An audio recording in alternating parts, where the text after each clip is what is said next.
我係花果山水簾洞美猴王齊天大聖孫悟空啊 Hello everyone, welcome back to Don't Be Serious RuYi JinGu Bang Part 3. In Part 1 and Part 2, I introduced that RuYi JinGu Bang was forged by Taishan Laojun, Laozi, the supreme elder god, at the very beginning of the universe. And RuYi JinGu Bang's former owners before Sun WuKong, there was DaYu and Donghai Long Wang. If you still don't know yet, you can click the link down below to check out my first and second video about RuYi JinGu Bang. Now you might have a question, just how powerful the RuYi JinGu Bang is, what special abilities it has making it so unique, and how it helps Sun WuKong eliminate all kinds of goblins and monsters. Well, in Part 3 of RuYi JinGu Bang, I'm just gonna explore the abilities of RuYi JinGu Bang and how Sun WuKong used it to defeat all kinds of demons and goblins during the great journey to the west.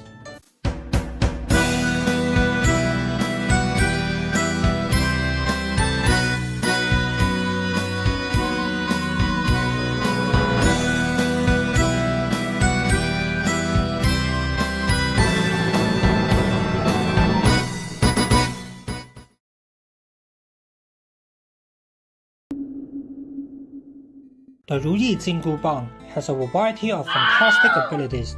To demonstrate how powerful this golden stick is, the words of praise from the Qitian Dasheng Sun WuKong explains it all. In Chapter 75, Sun WuKong came into a fight with the ferocious Qingmao Shizi Guai, the green-haired lion demon, the big boss of all goblins around the region. Sun WuKong introduced his golden cudgel to him as the lion demon gave no shit to the small stick, and this is part of the statement. Thick as Mount Nanyue and thin as needle, its length changes as my will. Colorful clouds of form as I gently lift it. It soars around, glistening like a streak of gold. Qi of chilling aggressively approaches. A race of mists of death emerge in the sky.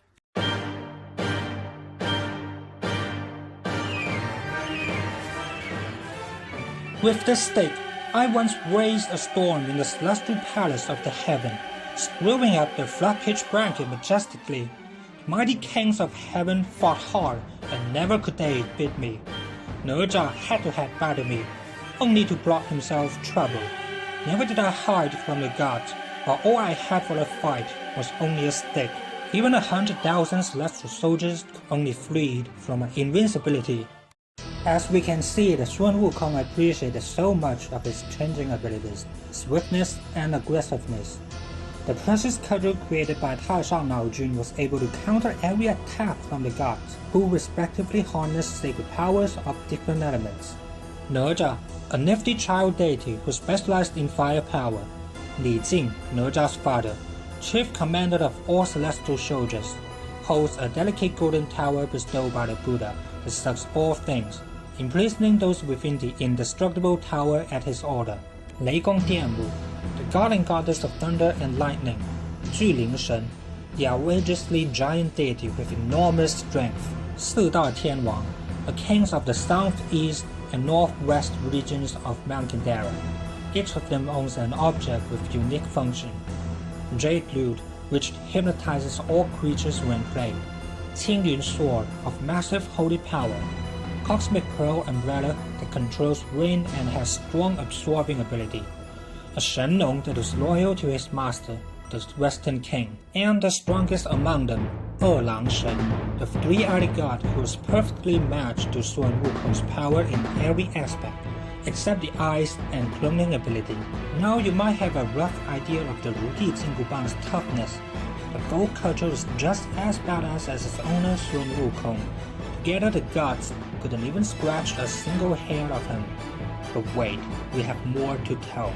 Despite the obvious power, toughness, shrinking and enlarging, shortening and lengthening abilities that we could clearly see, now we shall dive deep into the inner of the sacred cudgel. RuYi JinGu Bang is also known as Lingyang Bang. I explained the meaning of its name in Part 1. You might want to check it out if you have confusions. As the name tells, it is a spiritual artifact which recognizes only its approved owner. Coincidentally, Sun WuKong is originally known as Lingming Shihou, the psychic stone monkey. as he was born from a fragment of a huge godly stone, which was used to fix the broken sky by RuYi, and that is a whole different story. Therefore, the RuYi JinGu Bang is able to connect to Sun WuKong's mind. The monkey and the stick were somehow linked in a psychic way. Maybe they were alike in characteristics. RuYi JinGu Bang only approved Sun WuKong as its owner ever since. After the havoc of the Celestial Palace, Sun WuKong was suppressed under Wuzhishan, Mount Five Finger for 500 years. All his powers, Fashu abilities, mana, was sealed for half a millennium. Even though the spiritual cudgel no doubtedly waited 500 years until its owner was unleashed. Well, since the cudgel is so powerful, you must be thinking, Sun WuKong's gotta be flawlessly slaughtering hundreds and thousands of monsters like cutting glasses in Journey to the West. Disregarding the nameless millions, now let me counting down the acquainted demons with names that got killed by Sun WuKong using RuYi JinGu Bang. Bai Gu Jing, Chapter 27. When Bai Gu Jing was a human being, she was treated unfairly. After she died, her grievances were so deep that she would never be free from it, which could only be resolved by eating people. Bai Gu Jing had disguised 3 times as an innocent lady to deceive Tang Seng, and succeeded in misleading the monk to utterly distrust Sun WuKong after being killed by Sun WuKong, who saw through its little tricks with the fiery golden eyes. He raised the JinGu Bang and landed a heavy strike with full power to the white bone, crushing the entire skeleton to debris. 九尾狐狸精, Chapter 34. The Nine-tailed fox was the mother to Golden Horn and Silver Horn, who were once servants of Taishang Laojun. One day they stole their master's sorcery treasures and fled to Earth, becoming the kings of Mount Pingding. Their Fashu abilities weren't worth sweating, but as I said, they got the ultimate holy weapons created by Taishang Laojun himself, such as Huang Jing Sheng, Ba Jiao Shan, Qi Xing Jian, etc. To celebrate the capture of Tang Seng, 九尾狐狸精 was invited to feast on the monk by her sons. Sun WuKong changed himself as one of their minions to deliver the invitation. He struck the Nine-tailed fox by surprise to her death, then returned to her sons and defeated the Golden Horn and Silver Horn. Taishang Laojun also claimed his treasures back. Fun fact, in 1986 《西游记》九尾狐狸 was played by the same actor who played Sun WuKong. 六耳猕猴 Chapter 57. 六耳猕猴 was the fake Wukong, nameless, one of the chaotic 4 monkeys. The 6-ear macaque turned into the appearance of Sun WuKong, knocked out a Tang monk, stole his luggage, and returned to Mount Huaguo to prepare to fetch the scriptures by himself. Sun WuKong discovered it, then immediately went to Mount Huaguo to settle the score with the copycat macaque. They fought all the way from Mount Huaguo to Celestial Palace. Neither the gods of the palace nor Guanyin, the Avalokitesvara Bodhisattva, could distinguish between truth and false.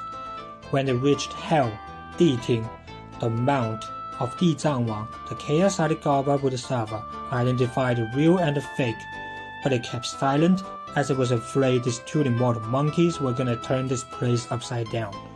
So it lied and asked them to go to the Tathagata Buddha for identification. The Tathagata Buddha saw through the trick of the 6-ear macaque at a glance, and quickly covered the copycat with a golden bow which forced it to show its true self. In a twinkling, Sun WuKong swiftly beat him to death by one potent with the RuYi JinGu Bang. Until then, the crisis of the true and false Sun WuKong finally ended. 巨蟒精 Chapter 67. Tang Seng and his apprentices traveled all the way west to Tuoluo village.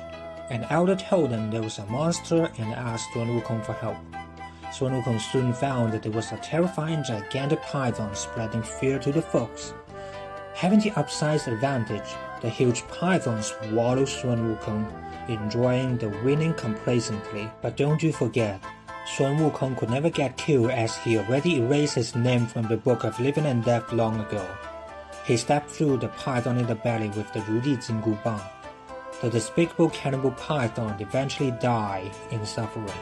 Did you know that in the 1986 《西游记》, the crew actually used a real python to shoot the scenes? 蜘蛛精 Chapter 72. The 7 spider sisters live in the Pansi cave of Pansi Ridge. When Tang Seng came across their territory, the 7 spider goblins managed to seize Tang Seng and planned to feed on his flesh. Once again, Sun WuKong came to rescue. He defeated them and burned the spider cave. The spiders retreated to their master, Mr. Hundred-Eyed Demon, aka Multi-Eyes Monster, essentially a centipede demon, who then premeditated to poison Tang Seng and his fellow apprentices with poisoned juju tea. Sun WuKong was not fooled and uncovered his conspiracy. He killed all 7 spider goblins in the fight with the Hundred-Eyed Demon gang. The centipede demon was subdued by the Parampo Bodhisattva, Huang Shi Jing, Chapter 89. The yellow lion lived in the Hukou cave of Leopardhead Mountain. Among the many monsters in Journey to the West, the yellow lion was a deviant. The lion goblin did not eat people and lived peacefully with the locals. The lion cave was near Yuhua State. There were local legends about him. No mention of him eating people. On the other hand, whenever Huang Shi Jing needed supplies, he sent his disciples to buy from the merchants using real currencies. Sun WuKong, Zhu Bajie, and Sha Seng were going to teach the 3 princes of Yuhua State martial arts. Weapons of the princes were to be duplicated from theirs: RuYi JinGu Bang, 9尺钉耙, and Xiang Mo Zhang, because the blacksmith had to forge them accordingly. The Sun WuKong trios left their weapons at the workshop overnight.